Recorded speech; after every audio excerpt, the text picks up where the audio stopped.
ফিরে এলাম বিরতির পর। দুজন দর্শক টেলিফোন লাইনে রয়েছেন, বলুন প্লিজ। অনুপম মণ্ডল রয়েছেন, বলুন। হ্যাঁ ম্যাডাম, আমি বলছি যে আপনাদের এই যে আইনে কারোর যদি পৈতৃক সম্পত্তি থাকে, তার বাবা মারা গিয়েছে, খুব ভাইটাল প্রশ্ন, আমি এটা নিয়ে আসবো অনির্বাণের কাছে। এবং আরেক দর্শক রয়েছেন আমাদের সঙ্গে টেলিফোন লাইনে, বলুন প্লিজ। গুড ইভিনিং ম্যাডাম, আমি সুকান্ত মন্ডল কাটোয়া থেকে বলছি। বলছি যে আমাদের যে মোদী সরকার এত সুন্দর একটা কাজ করছে, তার জন্য মানে বিরোধী দলরা এরকম ভাবে রাস্তায় নেমে কেন আন্দোলন সেটা করছে? ভিন্ন প্রসঙ্গ, আজকে আমরা নির্দিষ্টভাবে এই আইনটা প্রসঙ্গে কথা বলছি। ধন্যবাদ আপনাকে, এটা আপনার মতামত অ্যাবসলিউটলি। আমি অনির্বাণের কাছে এখানে আসবো যে উত্তরাধিকার সূত্রে পাওয়া সম্পত্তি, এটা নিয়ে তো অনেকের উত্তরাধিকার সূত্রে প্রাপ্ত সম্পত্তিতে কোনো চিন্তার কোনো কারণ নেই। আপনার আয়ের উৎস দিয়ে যেটা কিনতে হবে তার কোনো মানে নেই। আপনার বাবা বা আপনার ঠাকুরদার কোনো সম্পত্তি যদি থাকে যেটা উত্তরাধিকার সূত্রে আপনি পেয়েছেন এবং আপনি ভোগ করছেন, তাহলে সেটা এই আইনের আন্ডারে আসবে না। এবং সেটা নিয়ে আপনার কোনো যৌতুক বা উপহার, যেটা গিফটের মধ্যে আমরা বলি যে গিফট দিয়েছে, সেক্ষেত্রে গিফটটা কতটা জাস্টিফাইড সেটা দেখতে হবে। আমি আমার ছেলেকে গিফট করলাম, যেখানে আমার ইনকামের বেসিসে আমি ওই প্রপার্টিটা কিনতে পারি এবং সেটা কিনে আমি আমার ছেলেকে দিলাম, সেটা জাস্টিফাইড। বা ধরুন কোনো একটা কোম্পানির কোনো একটা এমপ্লয়ি হয়তো 40 বছর কাজ করেছে, কাজ করবার পর তার রিটায়ারমেন্টের পর সেই কোম্পানিটা তাকে হয়তো বাই পারকিউজিট তাকে হয়তো কোনো গিফট করছে কোনো একটা প্রপার্টি, সেক্ষেত্রে সেটা এই আইনের আওতায় আসবে না।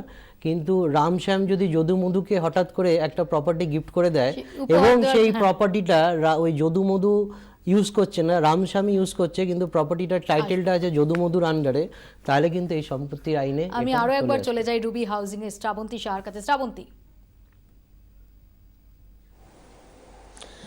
এটাই জানতে চাইবো যেটা এতক্ষণ অনির্বাণ বাবু বলছিলেন, সত্যি কি এটা খুব কার্যকরী হবে? স্থাবর অস্থাবর বেনামে যদি সম্পত্তি থাকে, আপনাদের ক্ষেত্রে কতটা মনে হচ্ছে যে এটা ভালো হলো, বা আদৌ সত্যি কি ভালো হলো, কি মনে হচ্ছে?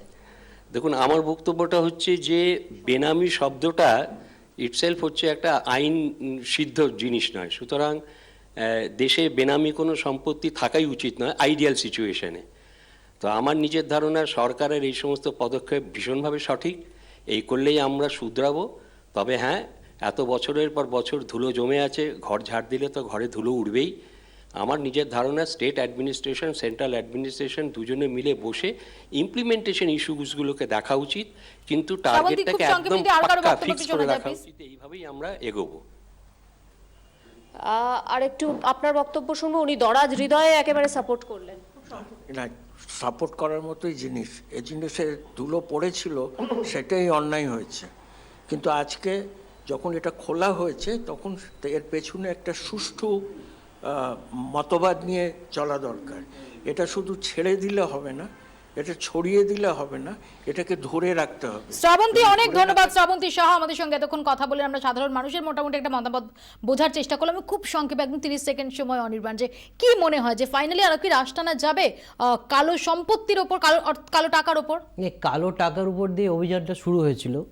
সরকার এটা দেখেছে যে কালো টাকা অনেকেই কালো সম্পত্তিতে রেখে দেয়, তো সেই কালো সম্পত্তিটাকে কার সম্পত্তি সেটা দেখতে হবে। সেটা যদি যে টাকার মালিক তার যদি ইনকাম ট্যাক্সে সেই টাকাটা দেখিয়ে থাকে এবং সেই টাকার বেসিসে যদি প্রপার্টিটা কিনে থাকে, তাহলে এই আইনে সেটা আসবে না।